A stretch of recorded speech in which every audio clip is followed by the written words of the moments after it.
आप जरा अब क्रोनोलॉजी समझिए। दोपहर में 11 बजे राज्यसभा में और फिर 2 बजे के करीब लोकसभा में वक्फ अमेंडमेंट बिल पर ज्वाइंट पार्लियामेंट्री कमेटी की रिपोर्ट पेश की जाती है और उसी वक्त मुस्लिम पर्सनल लॉ बोर्ड भी वक्फ बिल पर एक फ्रंट खोल देता है। यह सब एक साथ कुछ घंटों में हो जाता है। क्या महज इत्तेफाक था ये? रिपोर्ट में किसकी बात ली गई, किसकी हटा दी गई, ये तो संसद में जब फाइनल बिल बनकर आएगा तब तय हो जाएगा। लेकिन उससे पहले ही इतना बखेड़ा क्यों खड़ा कर दिया गया? क्या ये सारा तमाशा मुस्लिम वोट की आशा में हो रहा है? क्या मुस्लिम वोट का कंपटीशन अब बूथ से आगे जाकर एक एक वोट के लेवल पर पहुंच गया है? क्या बिहार और बंगाल चुनाव के लिए मुस्लिम मैनिफेस्टो की तैयारी शुरू हो गई है? क्या मोदी 3.0 के खिलाफ मुस्लिम मोर्चे की परेड अब सड़कों पर उतरने वाली है? आज उसी का पहला ट्रेलर लॉन्च किया गया। वक्फ बिल की बात तो दिखाने की है, लेकिन आगे की सियासत क्या है वो हम आपको दिखाएंगे इस रिपोर्ट में। क्या मोदी 3.0 के खिलाफ मुसलमानों का बड़ा आंदोलन खड़ा करने की कोशिश हो रही है? क्या मोदी 3.0 के खिलाफ पूरे मुस्लिम वोट बैंक को रिचार्ज करने वाला इकोसिस्टम फिर एक्टिव हो रहा है? पिछले कुछ घंटों में जो क्रोनोलॉजी दिख रही है उससे तो यही लग रहा है, क्योंकि एक ही दिन में मोदी 3.0 के खिलाफ अलग अलग फ्रंट पर मुस्लिम वोट बैंक वाले, मुसलमान करने वाले मोदी के अगेंस्ट ज्वाइंट ऑपरेशन शुरू कर दिया। सब एक साथ एक लाइन से मोदी सरकार पर फायरिंग करने लगे, मोदी सरकार को मुस्लिम विरोधी बताने लगे। मुस्लिम वोट बैंक वालों ने मोदी के खिलाफ एक साथ 2 फ्रंट खोल दिए। पहला संसद के दोनों सदनों में पूरे विपक्ष ने खोला, तो दूसरा प्रेस क्लब में जब मुस्लिम पर्सनल लॉ बोर्ड वक्फ बिल और यूसीसी पर प्रेस कॉन्फ्रेंस करने आ गए। जो बिल लाया जा रहा है ये वक्फ को बचाने के लिए नहीं, वक्फ को बर्बाद करने के लिए, मस्जिदों को, दरगाहों को, कब्रिस्तान को मुसलमानों छीनने के लिए लाया जा रहा है और इसका मुस्लिम समाज रिजेक्ट कर चुका है। हम सब लोगों ने इसका विरोध किया था। उसका कारण ये था कि ये बिल सिर्फ और सिर्फ ज़बरदस्ती थोपा जा रहा है, हमारे अधिकारों का उल्लंघन हो रहा है, हमारे मुस्लिम समाज को टारगेट करके नुकसान, उनकी ज़मीनों को कब्जाने का एक तरह से प्रयास है। इसके पीछे दरअसल वो देश के बहुत प्राइम लोकेशन पे जो वक्फ बोर्ड की ज़मीनें हैं उनको लूटना चाहते हैं।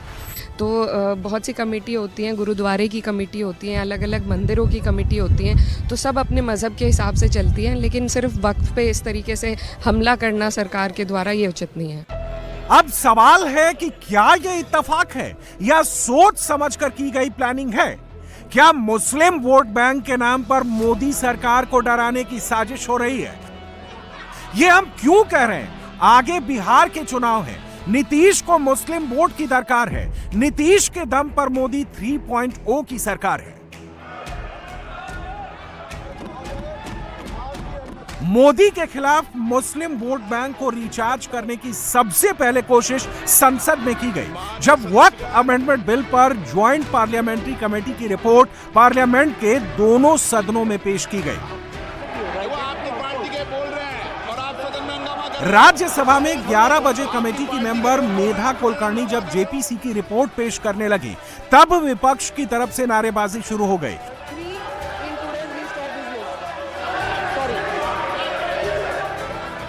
और 2 बजे लोकसभा में जगदंबिका पाल ने जेपीसी रिपोर्ट लोकसभा में पेश कर दी, जिसके बाद दोनों सदनों में हंगामा शुरू हो गया। लेकिन असली बवाल पहले राज्यसभा से शुरू हुआ।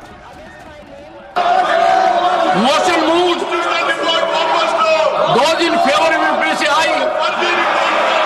Those against will please say no. I think ayes have it. Ayes have it. Ayes have it. Motion is adopted. Dr. L. Murugan to move a motion for nomination of 7 members to the Committee on Public Accounts. Congress, Samajwadi party और आम आदमी party समेत तमाम विरोधी दलों ने JPC report को लेकर सरकार की मंशा पर ही सवाल खड़ा कर दिया। ऑपोजिशन पार्टी के मेंबर्स की विपक्षी दलों की आपत्तियों को, डिसेंट नोट्स को रिपोर्ट से हटा दिया है। यह नियमों के खिलाफ है, इसलिए ऑपोजिशन पार्टीज जेपीसी की रिपोर्ट को नहीं मानेंगी। बवाल बढ़ा तो नेता विपक्ष मल्लिकार्जुन खड़गे को बोलने की परमिशन दी गई। खड़गे सरकार पर आक्रामक हो गए और पूरी रिपोर्ट को ही फर्जी करार दिया। अनेक सदस्यों ने अपना डिसेंट नोट दिया है। वो नोट देने के बावजूद भी प्रोसीडिंग से निकालना और उन मेजॉरिटी मेंबर्स के व्यूज सिर्फ उसमें रखकर बुलडोज करना ये ठीक नहीं है, ये कंडेमेबल है और एंटी डेमोक्रेसी है, एंटी प्रोसीजर है और ऐसे फर्जी रिपोर्ट को हम कभी नहीं मानेंगे, सदन कभी नहीं मानेगा। खड़गे का आरोप था कि जब विपक्ष के डिसेंट नोट्स को रखना ही नहीं है तो ये रिपोर्ट कैसी। खड़गे के बाद आम आदमी पार्टी के सांसद संजय सिंह उठ खड़े हुए। उन्होंने तो यहां तक कह दिया कि सरकार वक्फ ही नहीं, आगे चलकर मंदिर, चर्च, गुरुद्वारे सबकी जमीन कब्जा लेगी। मैं जेपीसी का मेंबर हूं इस पूरी रिपोर्ट में कि हमने अपना पक्ष रखा। हमारे पक्ष से आप सहमत हो सकते हैं, असहमत हो सकते हैं, लेकिन उसको कूड़ेदान में कैसे डाल सकते हैं? विविधता में एकता भारत की विशेषता है सर।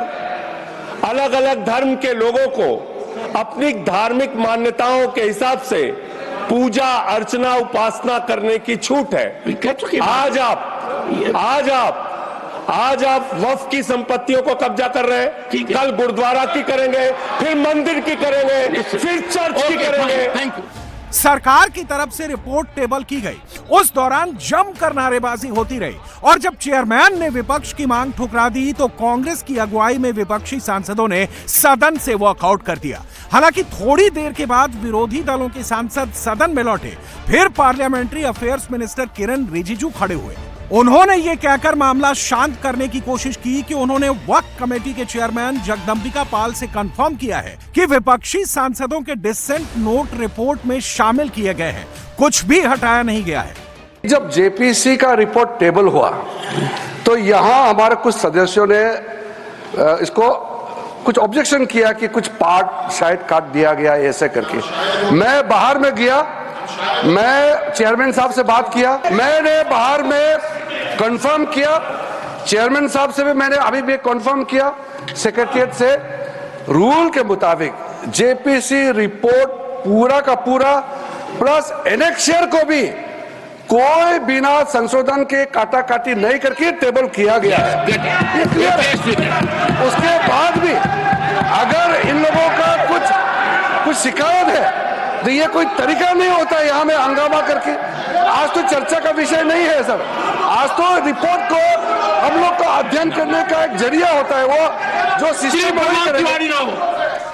लेकिन हंगामा इसके बाद भी नहीं रुका। जेपीसी के दूसरे मेंबर्स ने किरण रिजिजू के बयान पर ही सवाल खड़े कर दिए। आरोप लगा दिया कि सदन में गलत बयानी कर रहे हैं। जेपीसी की रिपोर्ट से उनके डिसेंट नोट के कुछ हिस्से को भी हटाया गया है, जिसके बाद सदन के नेता जेपी नड्डा खड़े हो गए।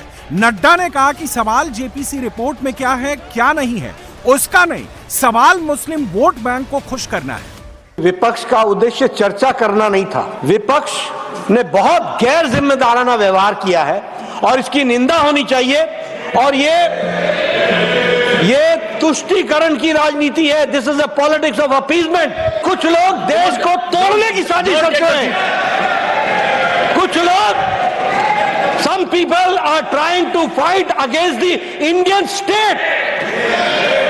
भारत देश के खिलाफ लड़ रहे हैं।